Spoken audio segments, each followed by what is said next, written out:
Every single one of your dogs needs to know how to do this. Okay? Every single one of your dogs. And you know what? You teach it to trot. How do you know whether it knows how to trot? Because when you're standing there with the dog beside you, and you say trot, but you don't move, your dog should at least take a few steps away from you at a trot gait. Then you know that they understand what the command means. Okay? So that's number one. Now the next thing that, and it's also used to teach a dog to trot better, as in the case of the beagle, and it's used, and in the case of the Papillon, and it's also used to teach a dog that paces how to trot. So all of you guys should be doing this with your puppies when they're 6 to 9 months of age and they're starting to learn. Why not teach them how to trot properly right from the scratch? Okay? So now we have a dog that obviously can trot perfectly well, but what we want to do is, I just put my foot out. What we want to do is, we want to teach her, we want to do two things. We want to teach her, one thing. We want to really build up her muscles and get her conditioned on trotting. Actually, we need the poles to be straightened. If you can just straighten the edge of the pole that's on this mat. The last 4 poles don't have their edge on this mat. You can just push them along. Because it does really make it harder for the person handling to have to weave. Okay. So, this is how to really build musculature in your dog and optimize your dog's strength. So here's what we're going to do. Let's just train Zara to do this. I'm okay, Stanley. Yeah. So just, you know what to do. You've been watching Mary. So just do what we did with Mary. See how she does. She can sniff the first few times over. They're too close together down here. So if somebody could move opposite me and just... Again, I'm just doing this by sight. But you know, if you don't know where to start with the dog's height at the withers. Why did you get it too close? How did you know that? She was tiptoeing through the tulips. She was kind of going like this, you know. We don't want that. All right. Try that again. Plus, they were wider apart at this end than they were at the other end. Okay, so she looks relatively comfortable doing that. So do it a couple more times. We'll get her used to that. And then I'll show you how we would progress in this next exercise. There she was pacing a little bit, and this will be really good for Zara to teach her not to pace. Were you, Deb, were you saying that she paces a little bit? I'll tell you what, if you do that exercise, as we did it with Mary, and you teach her a new command for trot, believe me, you will be amazed. You will be amazed. She will never pace again. She does it mostly after a turn. Yeah, and the other thing I want to show you some footwork for doing it after a turn.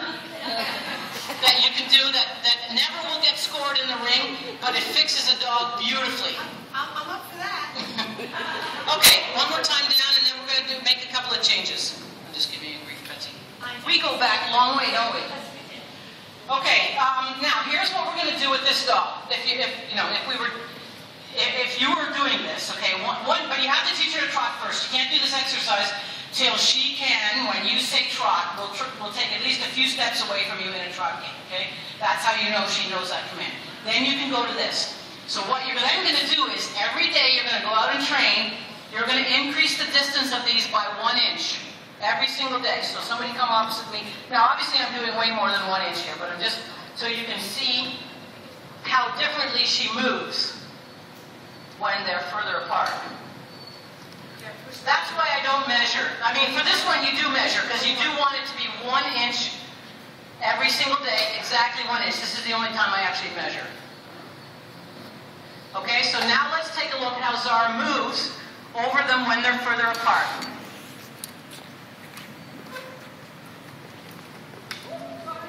See how she has more reach and drive, okay? And any of you that do confirmation, I tell you what, this is incredible for building that in. Because guess what? The biggest problem with reach and drive is that the dog doesn't have the strength or coordination to know how to do it. It's a lot harder than it seems. See, she's moving differently right now than she was, right? Okay? And so now we're going to spread them out a little bit further again. Obviously, you're only going to do 1 inch a day, but this is just for demos. We're going to put her on the fast track. Not that fast track. Gail's thinking of another fast track.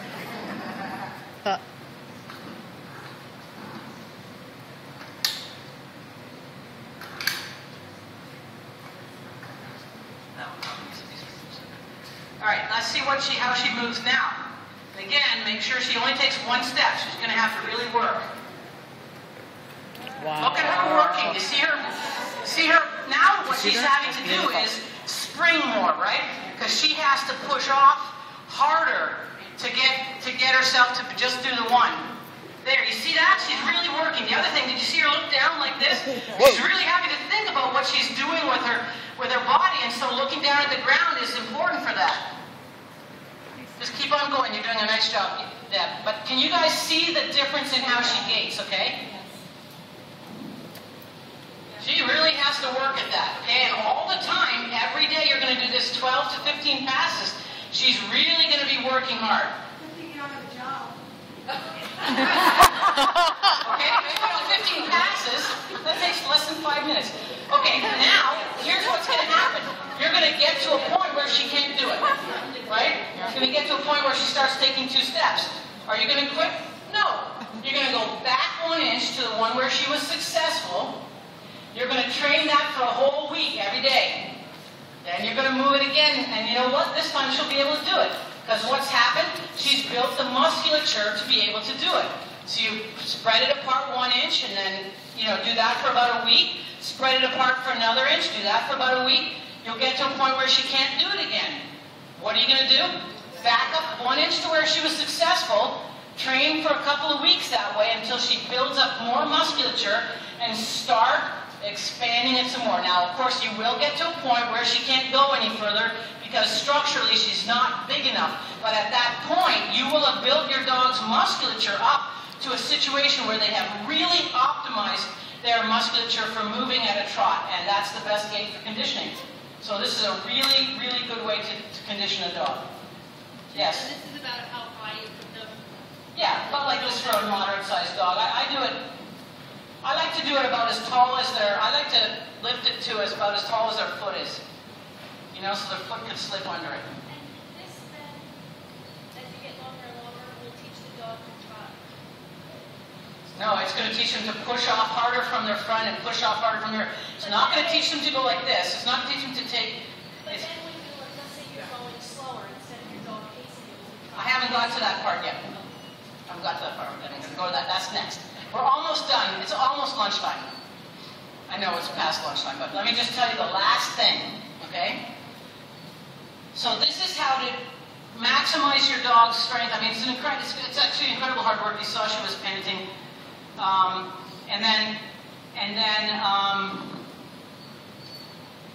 So now let's say you have a big dog like our German Shepherd. Actually, I don't think we'll demo with your Shepherd, but it'll be very clear what to do.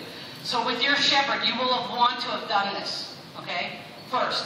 But look at how big that dog is, and even though you're tall, you're never going to be tall enough to be able to walk nicely at your dog's side and have your dog in a trot unless you teach your dog to jog, okay? As opposed to what the German Shepherds do in the breed ring, which is running like this.